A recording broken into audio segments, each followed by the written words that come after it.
Today's discussion is on postmodernism and international relations theory. As I discussed in the last class, postmodernism also comes under this broad category of post-positivist theories or frameworks of understanding or perspectives of understanding politics and international relations. Before we discuss postmodernism as an intellectual trend in social sciences and humanities, so let us have a brief understanding of certain concepts which frequently appear in postmodern writings. This understanding is very important to deal with certain subjects that frequently we refer to in postmodernism or post-structural writings. There are many meeting points between postmodernism and post-structuralism, and there are also differences. And there are also areas where the concerns of both postmodernism and post-structuralism intersect. So one of the most frequently discussed and debated term, or we may call it as a terminology in postmodernism and post-structuralism, is grand narrative, or otherwise called meta-narrative. Both grand narrative and meta-narrative are interchangeably used in postmodern writings. This is actually a term made popular by a scholar, Francois Lyotard, way back in 1979, when he published his widely discussed book, The Postmodern Condition, a report on knowledge. It was he who popularized this term, grand narrative or meta-narrative. What is this grand narrative or meta-narrative? Actually, we know what a narrative is, kind of a description or a detailing of an event or a phenomenon or a story or an event, anything of that sort. But here in postmodern lexicon, grand narrative or meta-narrative has a different meaning. This is generally seen as kind of a world view of a different sort, a term that is interpreted as a totalizing, comprehensive account of historical experiences, historical events, socio-cultural and political phenomena, etc., etc., based upon a sort of appeal to universal truth or values. In that sense, grand narrative has a sort of different ideas, concepts, notions, or beliefs which can function to justify or legitimate certain social actions and practices, etc., etc. The most common terms, the most common examples of grand narrative could be the notion of revolution, the notion of liberation, the notion of enlightenment, also the grand claims of what we call as modernity. For example, progress, emancipation, socialism, working class, or you may say that dictatorship of the proletariat, or a kind of state of communism, uh, grand welfareism, and so on and so forth. And you may say that these are all tall claims, um, which provide a kind of a totalizing, comprehensive account of historical events and experiences like that. Actually, Lyotard and many postmodern scholars question this sort of grand narratives or meta narratives, saying that it basically excludes basic certain things fundamental to the making of a society and like that. So this also, the making of a grand narrative, or in the process of producing a grand narrative, the very process also involves exclusion of a lot of other things. There comes this question of whether you have a kind of a very broad, comprehensive worldview which can actually represent the particular realities, the particular problems of a particular country and like that. Which means that as you discuss things more generally, more comprehensively, more universally, you have a natural tendency to dilute or undercut the specificities and things like that. So this grand narrative concept of, or we say the term grand narrative, has been frequently used in postmodern writings. That's perhaps the reason why that we have to familiarize ourselves with this sort of grand narratives and like that. So these narratives could be that you have in all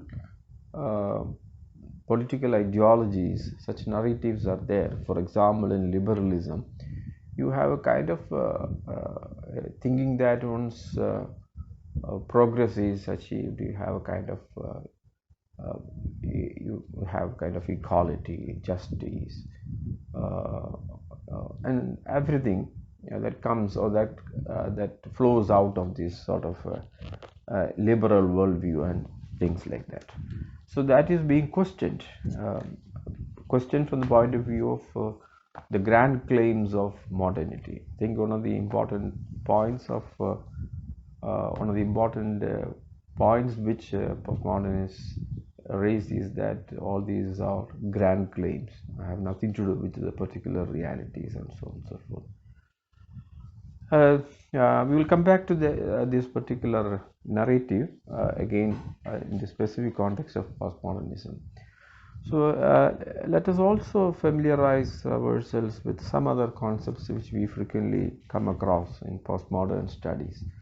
Another is discourses. Perhaps this particular term has been made popular by a French intellectual, Michel Foucault. And Foucault interpreted discourse as a sort of an operation of power in a particular way. In general, it is understood as a learned discussion, either spoken or written, on philosophical, literary, or political, sociological, or even religious issues. So the term has got a wider meaning and implications in the postmodern or post-structural writings, where the language plays an important role in the form of production of a particular notion of society. Like that. So it is a language which is understood as utterance that involves subjects spoken and written. So it presupposes listeners and readers who constitute objects. So discourse in that sense has an object. So these utterances are also a part of social practice. They can emerge from a speech, political, cultural, literary, or religious, what we call as discourses and things like that.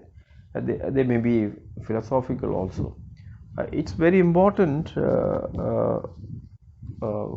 who has this right to use a political discourse, who is benefiting it, and what. what benefit that you get it from.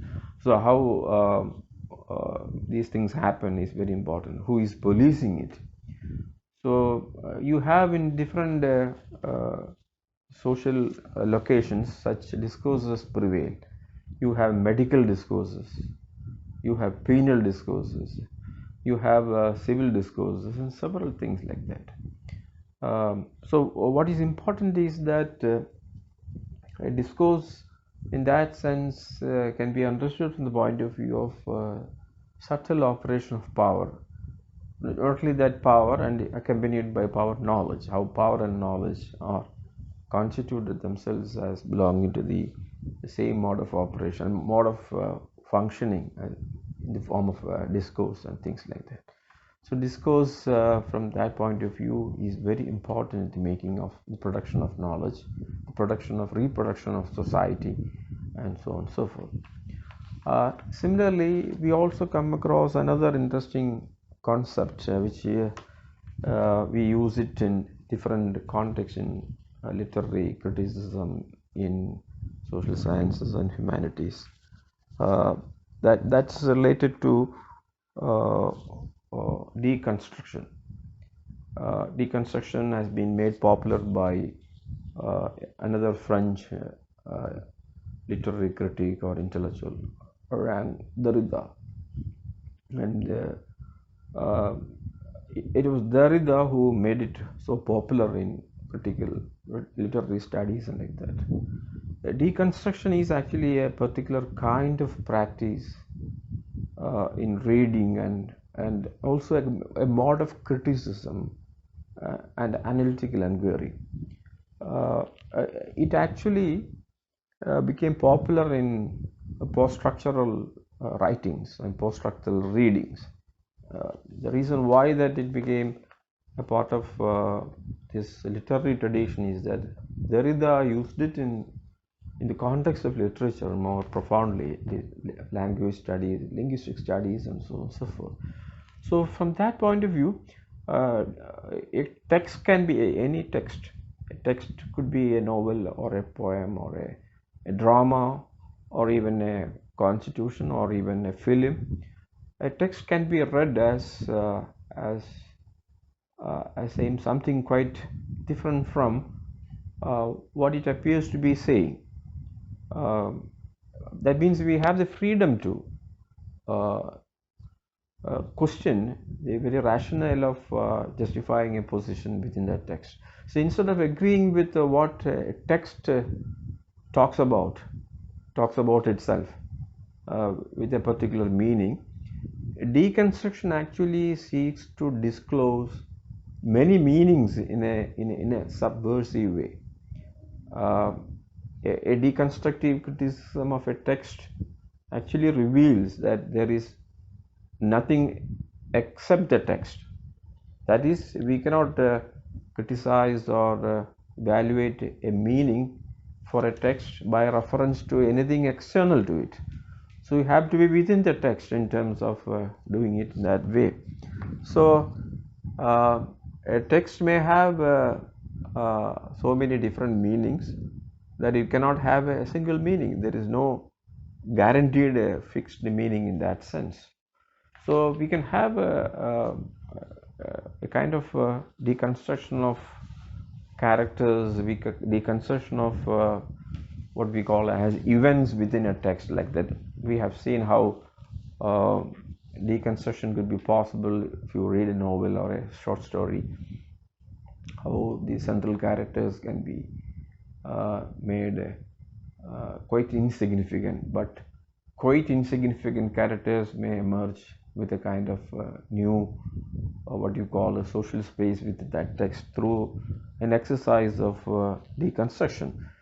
Some authors would prefer to call this as a kind of a double reading or rereading of the text. The process is actually to decenter the core which appears in the text, and thereby the excluded and the marginalized within the text can be reinstated.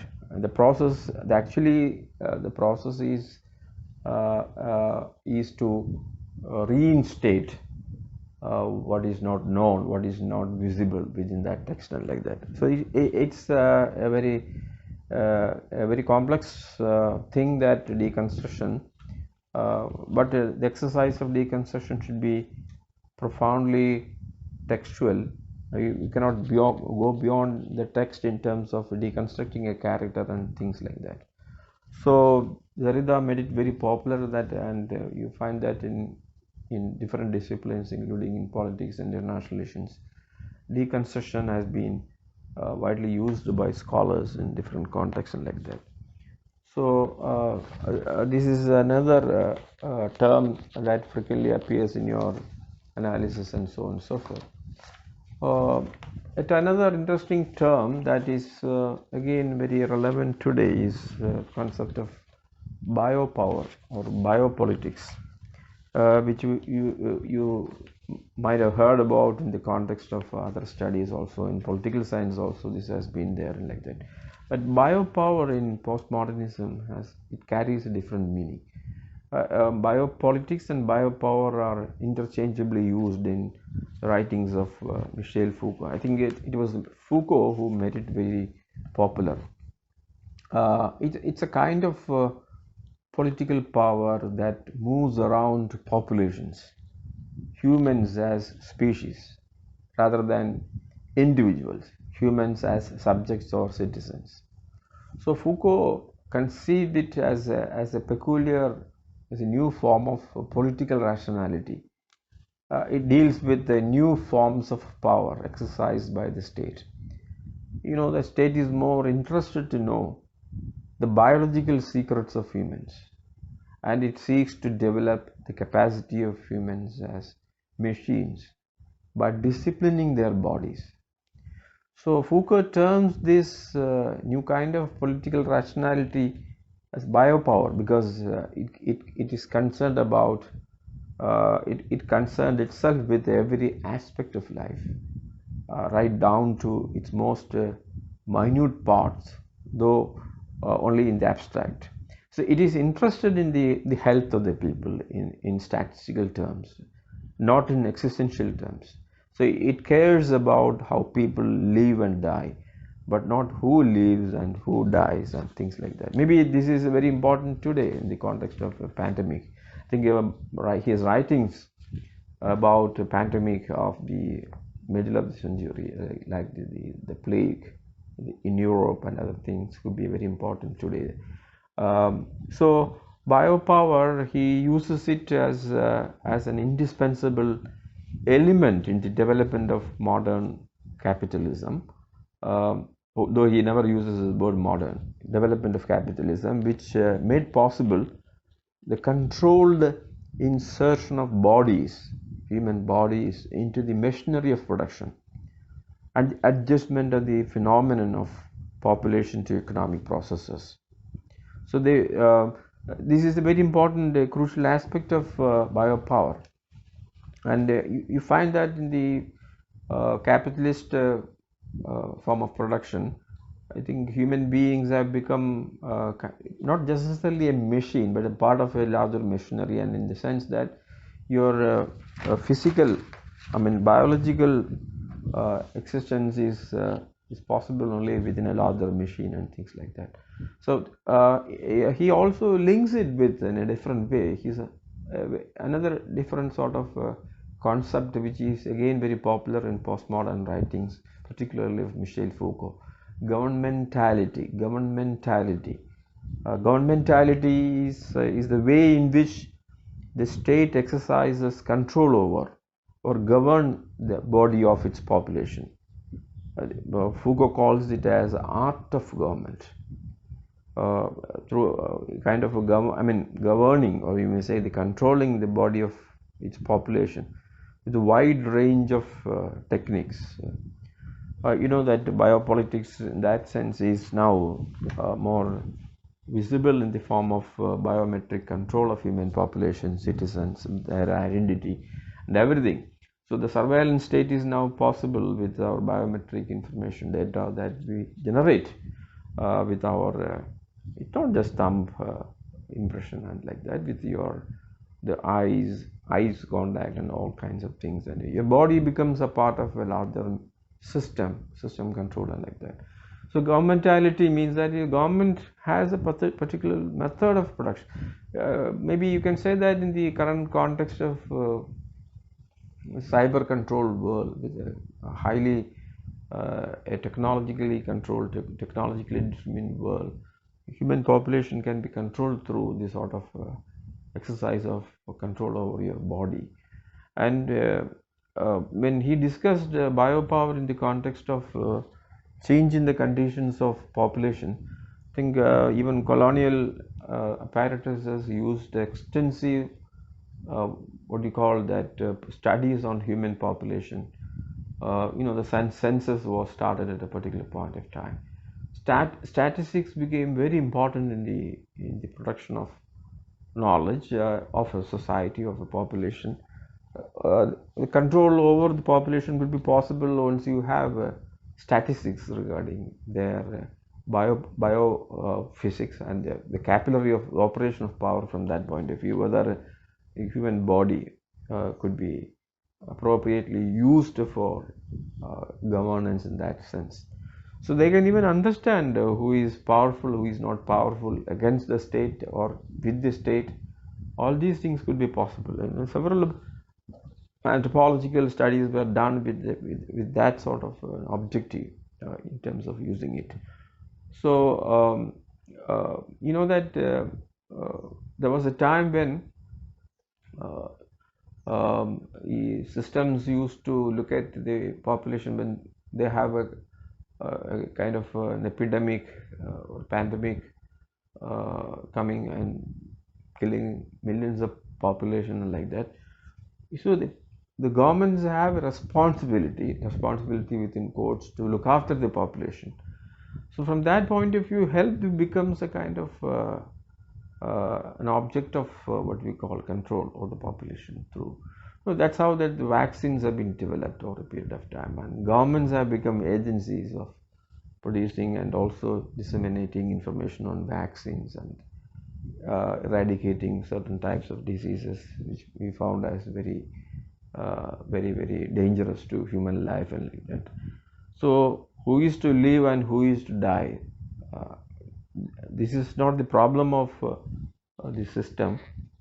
We can argue, but in effect the system goes like that. So in the current context of coronavirus getting circulated across the world, there is a kind of feeling that they have a statistics saying that more than 95% of the population who are not vitally affected, but you have roughly from 15 to 20% of the population are vulnerable because of their overage. They have statistics regarding that. They have aging population, so the aging population will be vulnerable and things like that, saying that those who have died, most of the 95% of the people who died of this COVID-19, they are of people of higher age, above 60 age, or may say above 70 age and things like that. So you have statistics. It's very important that that's why they say that you have a kind of a control over the population through statistics. Statistics is very important. That's why that every day we have reports of how many people getting affected by it, how many people are dying and things like that. This is a sort of a mechanism through which power is exercised, state power is exercised over population, and population is at the receiving end. And that's how Foucault explains biopower or biopolitics in that sense. So we'll continue with this discussion on postmodernism. These are some of the elementary terminologies that we have to familiarize ourselves with that.